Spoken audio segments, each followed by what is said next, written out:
Salut tout le monde et bienvenue sur la chaîne si vous la découvrez avec aujourd'hui ma vidéo sur Forza Horizon 4. Une fois de plus développé par Playground Games et édité par Microsoft Studios, celui-ci est sorti le 2 octobre 2018 avec comme d'habitude un accès légèrement anticipé, du moins si vous aviez précommandé l'édition Ultimate du titre en démat. Je ne pouvais évidemment pas passer à côté. Mais t'as plus d'Xbox One? Non, pas pour le moment, mais voilà, j'ai un bon PC gamer. Et alors? Ce jeu est compatible avec Xbox Anywhere. Qu'est-ce que c'est que ça pour une biette? En fait, quand t'as Windows 10, un compte Xbox Live, même Silver, et que tu achètes un jeu compatible Xbox Anywhere en démat, parce qu'attention, ça ne fonctionne pas du tout avec les versions physiques, je tiens à le signaler, eh bien ça te permet d'y jouer sur ta Xbox One ou sur ton PC. Tu peux même commencer ta partie sur l'un et la continuer sur l'autre grâce à un système de cloud pour les sauvegardes. Ça c'est cool. Oui, sauf pour le prix des jeux qui est souvent plus élevé, surtout que c'est du démat. Ils sont si chers que ça? Pour te donner une idée, le prix officiel de l'édition normale est à 69,99€, la version Deluxe elle est à 89,99€ et la version Ultimate est à 99,99€. Ah ouais, ils s'emmerdent pas quand même. Hein. Non, pas vraiment. Bref, après avoir visité les montagnes du Colorado dans le premier, le sud de la France et le nord de l'Italie dans le second, avoir traversé le pays des kangourous dans le 3, nous voilà maintenant en Angleterre, dans le pays de la gelée à la menthe. Oui, pourquoi pas, c'est pas mal et pour une fois c'est pas méchant. Allez, c'est parti pour Coyou au pays des roast beef. Je m'en doutais. Allez, 2 ou 3 chiffres clés comme ça sera fait avec 72 joueurs en simultané sur une même instance de jeu ou si vous préférez sur le même serveur, 450 voitures modélisées avec énormément de soins et de réalisme, c'est vraiment une pure beauté, et alors une chier d'épreuves différentes, de défis, de panneaux à détruire. Eh mais attends, c'est pas un chiffre ça? Non mais j'avoue, j'avais la flemme de les compter. Il ne faut pas oublier la gestion du cycle des saisons, qui est la nouveauté la plus mise en avant dans les trailers. En effet, à chaque semaine qui passera dans la vie réelle, il y aura un changement de saison dans le jeu, avec à chaque fois des événements spécifiques qui apparaîtront en plus de ceux du Forzaton déjà présents dans le 3. A noter qu'il devrait être possible dans les semaines à venir de créer ses propres courses et tracés, mais cela viendra avec une mise à jour prochaine. Bref, il y a vraiment du contenu et ça fait vraiment super plaisir. Dès le début de l'aventure, l'introduction vous mettra dans le bain avec une mise en scène juste fabuleuse. Moi j'ai adoré et directement là on se dit le ton est donné et on va prendre son pied avec ce jeu, surtout si on aime les jeux typés arcade. Le jeu est bien évidemment optimisé pour la Xbox One X et avec le choix de jouer en 1080p 60 fps, c'est-à-dire images par seconde, ou alors en 4K 30 fps si vous choisissez le mode Quality. Sur la Xbox One normale ou la One S, vous aurez droit du 1080p 30 fps et finalement, si vous avez la bonne configuration PC, vous pourrez y jouer en 4K 60 fps, ce qui donne tout de même un confort supplémentaire que seuls les habitués à cette fréquence remarqueront tout de suite, et ce tout en conservant les améliorations graphiques à fond. L'histoire est de nouveau très simple, vous débarquez dans un festival de courses en tout genre et vous devrez gravir les échelons pour devenir la star d'Horizon. Simple, mais d'un autre côté, on est quand même sur un jeu de bagnole. Au niveau graphique, là le jeu décolle la rétine, je précise que j'y ai joué sur la version PC avec tous les paramètres poussés à fond de chez à fond, et ce en 1440p, et j'ai du 60 fps hyper constant. Bref, c'est un vrai régal pour mes petits yeux. Toutefois, j'ai eu l'occasion de voir les versions Xbox One et One X tourner et franchement elles sont superbes, donc quelle que soit la version sur laquelle vous jouerez, vous ne serez certainement pas déçus. Au programme, des balades à votre guise en solo ou avec des amis, puisque l'on est toujours dans un monde ouvert avec des courses de rue, des courses sur des terrains plus champêtres,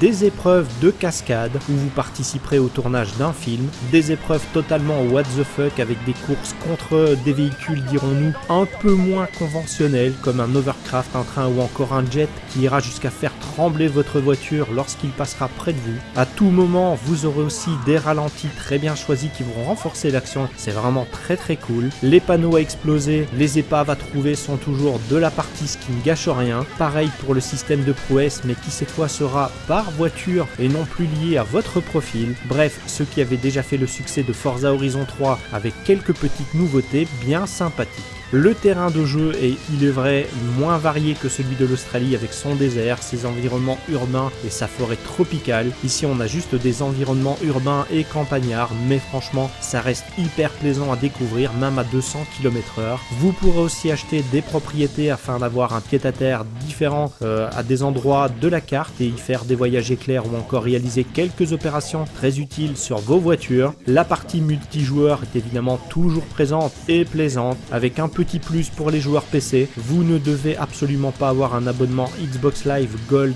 pour y jouer en ligne avec vos potes sur console. Bref, vous l'aurez compris, du contenu et du contenu qui fait qu'on en a vraiment pour son argent. Vous pourrez customiser, améliorer et régler vos voitures, tout comme dans les épisodes précédents. L'éditeur de vinyle est toujours présent, ce qui m'a fait énormément plaisir car je l'adore. Et tout comme dans Forza Horizon 3 ou encore Forza 6, vous pourrez même récupérer vos plus belles créations partagées dans les épisodes précédents. La bande son n'est pas en reste avec des stations radio pour tous les goûts, mais bon, personnellement, je préférais jouer avec ma musique personnelle dans les oreilles et à un volume assez réduit parce que je joue avec les vitesses manuelles et donc dans ce cas-là, bien, j'ai besoin d'entendre le bruit du moteur. Tant que j'y suis, là on alterne le très très bon avec le très moyen, car en effet, les bruits de moteur sont parfois plus proches de la tondeuse à gazon, mais bon, ça reste rare, mais ça devait être souligné. La jouabilité est vraiment excellente. Certains pourront signaler, c'est vrai, un léger flottement au niveau des voitures, mais franchement, rien de bien grave et on s'y fait très très vite. Et puis, il ne faut pas l'oublier, on est plutôt sur un titre orienté arcade, même si en retirant toutes les aides à la conduite, on retrouve un semblant de simulation. Là aussi, j'ai fortement apprécié le fait que les nombreuses options de difficulté font que l'on soit un vrai pilote ou un vrai manche, on s'y amuse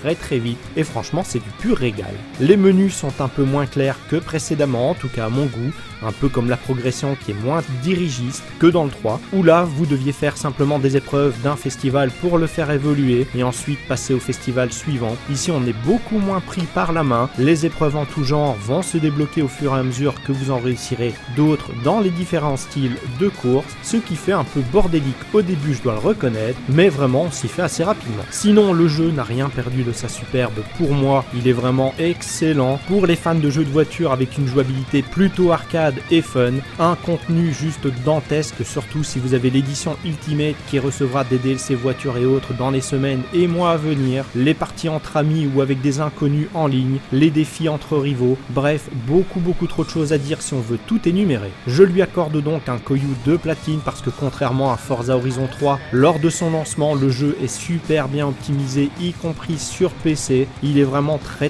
beau, que ça soit au niveau des environnements ou des voitures. Le contenu est vraiment énorme, il y en a pour des heures et des heures de plaisir, même en solo. Dans les points négatifs, je noterai son prix en démat qui est vraiment juste abusé. Je vous encourage d'ailleurs pour les joueurs console à regarder sur les stores étrangers, comme on le voit beaucoup sur internet. Ça je n'ai pas testé, mais apparemment ça fonctionne très bien. Par contre, pour les joueurs PC, eh bien des sites comme Instant Gaming proposent des clés un peu moins chères pour le trouver à un prix un peu plus juste. Attention à bien suivre la procédure d'activation, elle n'est pas compliquée mais il faut la suivre à la lettre. Je regrette également les environnements un peu moins variés que ce qu'était l'Australie à l'époque du 3 et surtout que voilà, j'ai trouvé le monde beaucoup moins peuplé par des voitures gérées par l'IA. On a même parfois le sentiment de conduire un peu seul sur la route. Maintenant, c'est peut-être ce qui a permis de garder un framerate plus stable, donc on ne va pas s'en plaindre. Sinon, là, c'est un peu plus humoristique, mais pour les tronches des avatars, ce sont vraiment des tronches de cake. Bonjour Ingrid. Vous ne trouverez pas votre bonheur. Vous pourrez toutefois les customiser avec des nouveaux vêtements ou encore des nouvelles danses pour apparaître entre les courses. Et alors, certaines explications données pendant le jeu auront parfois un petit côté série TV dont je tairai le nom sous peine de faire caca bleu pendant 3 semaines. Rebecca m'a dit que tu étais en compétition pour la 2e manche du championnat sur route. Et Joël m'a dit qu'un certain Mike Steele te cherchait pour une histoire de cascade. À propos de cascade, Jamie recherche notre prochain cascadeur vedette. Alex dit qu'il est prêt à démarrer la 2e manche du championnat de course sur Terre. Tu n'oublies rien? Si, les wheel spin. Ah mais quand même, hein. Merci qui? Jackie et Michel. Enfin, je veux dire VR Koyu. Ah ben bravo. Ça c'est du joli pour terminer. Donc les fameux wheel spin qui sont les fameux jeux de hasard où vous voyez défiler une roue avec des voitures et de l'argent, eh bien ils sont toujours de la partie avec 2 nouveautés. Maintenant vous pouvez y gagner des vêtements pour votre avatar, des klaxons pour votre voiture et surtout il y a eu une apparition d'une super wheel spin qui elle est en fait exactement la même chose mais non pas avec un objet à gagner mais plutôt 3, ce qui est plutôt cool.